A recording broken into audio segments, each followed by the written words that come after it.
नमस्कार, MPCG prime में स्वागत है आपका। मैं हूं अमृत तिवारी। मध्य प्रदेश बीजेपी को 2 जुलाई को नया प्रदेश अध्यक्ष मिल जाएगा। मौजूदा अध्यक्ष वीडी शर्मा की जगह संगठन नए चेहरे को कमान सौंपेगा। नामांकन 1 जुलाई से होंगे और अगले दिन भोपाल में होने वाली कार्य समिति की बैठक में नाम का ऐलान होगा। देखिए रिपोर्ट।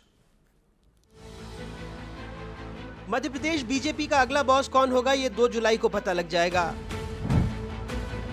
चुनाव प्रभारी और केंद्रीय मंत्री धर्मेंद्र प्रधान 1 जुलाई को भोपाल आएंगे और पूरी प्रक्रिया की निगरानी करेंगे।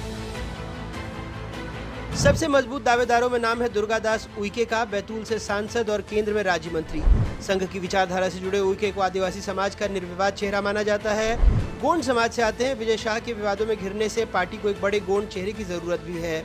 दूसरा नाम भी बैतूल से ही है, हेमंत खंडेलवाल का, पूर्व सांसद और मौजूदा विधायक। पिता संघ के बड़े नेता थे, लिहाजा खंडेलवाल भी संघ और संगठन की पसंद हैं। हमारा पूरा चुनाव सब कुछ कंप्लीट हो चुका है और ऐतिहासिक पद्धति के साथ मध्य प्रदेश ने इतिहास बनाया है कि 65,013 बूथों पर पूर्णतः चुनाव बूथ के संपन्न होकर, बूथ समिति डिजिटली इनरोल्ड होकर, मंडल से लेकर के सारे कार्य समितियां बनकर तैयार हो गई। मध्य प्रदेश भारतीय जनता पार्टी के जो चुनाव की प्रक्रिया है, प्रदेश अध्यक्ष की चुनाव की प्रक्रिया अभी 30 तारीख, 1 तारीख और 2 तारीख को संपन्न होगी। हमारे चुनाव के प्रभारी आदरणीय धर्मेंद्र प्रधान जी 1 तारीख को पहुंचेंगे और इस नाते से जो शेष बचा हुआ काम है वो भी 2 तारीख को मध्य प्रदेश के अंदर पूरा होगा। बीजेपी मध्य प्रदेश को संगठन की प्रयोगशाला मानती है। ऐसे में महिला आरक्षण को ध्यान में रखते हुए किसी महिला नेता को भी कमान दी जा सकती है। जो नाम चर्चा में है उनमें अर्चना चिटनिस बुरहानपुर से विधायक है, मध्य प्रदेश सरकार में कैबिनेट मंत्री रह चुकी हैं। कविता पाटीदार राज्यसभा सांसद और बीजेपी की प्रदेश महामंत्री है। नंदिता पाठक बीजेपी महिला मोर्चा की प्रदेश उपाध्यक्ष है, नानाजी देशमुख की पुत्री कही जाती हैं। रीति पाठक सीधी से विधायक हैं, 2 बार सांसद रह चुकी हैं। सीमा सिंह जादौन बीजेपी प्रदेश उपाध्यक्ष हैं। रंजना बघेल आदिवासी समाज से आती है, मध्य प्रदेश सरकार में मंत्री रह चुकी हैं। जातिगत समीकरण और दावेदारों की सूची और भी है।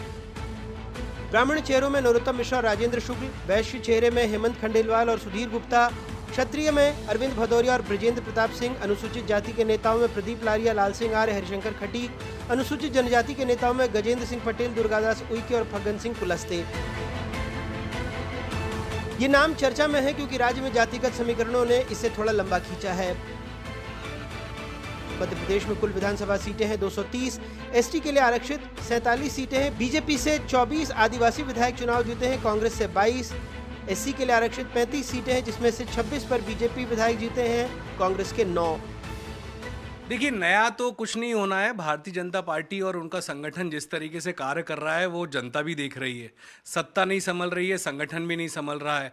आप देश में देखें तो भारतीय जनता पार्टी के जो लोकतंत्र की बात करती है, अनुशासन की बात करती है, पिछले 6 साल से एक ही अध्यक्ष हैं। मध्य प्रदेश में हम पिछले 1 साल से सुन रहे हैं कि आज अध्यक्ष बदल रहे हैं, कल बदल रहे हैं। इनके जिलाध्यक्षों के चुनाव में ही काफ़ी समय लगा, कहीं मंडल अध्यक्षों में लड़ाइयाँ हो रही थी। क्योंकि जितने भी नाम हैं आप देख रहे होंगे 2 दशकों से यहाँ पर नाम है और पर्ची जिस तरीके से आती है वो पर्ची का इंतज़ार कर रहे हैं सब 2 जुलाई को, जो साफ साफ दिख रहा है कि वो पर्ची आए और पर्ची बता दे। जैसे पर्ची वाले मुख्यमंत्री बनाए गए हैं कई राज्यों में, उसी तरीके से उम्मीद है और जो दिख रहा है कि सिर्फ ये पर्ची वाला एक संगठन बन के रह गया है।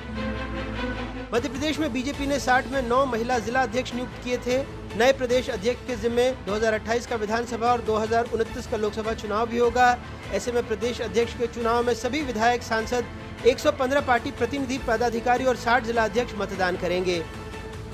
मध्य प्रदेश बीजेपी को अगले महीने नया मुखिया मिल जाएगा। सुंदरलाल पटवा और नरेंद्र सिंह तोमर जैसे नेता 2 दफे मध्य प्रदेश बीजेपी के अध्यक्ष रहे, लेकिन मध्य प्रदेश बीजेपी के 45 सालों के इतिहास में वीडी शर्मा वो पहले नाम हैं जो सबसे लंबी पारी खेलकर अध्यक्ष पद से रिटायर होंगे, 5 साल से ज़्यादा, और वो भी तब जब महज 7 साल बीजेपी में औपचारिक तौर पर शामिल होने के बाद वो सबसे युवा अध्यक्ष बन गए।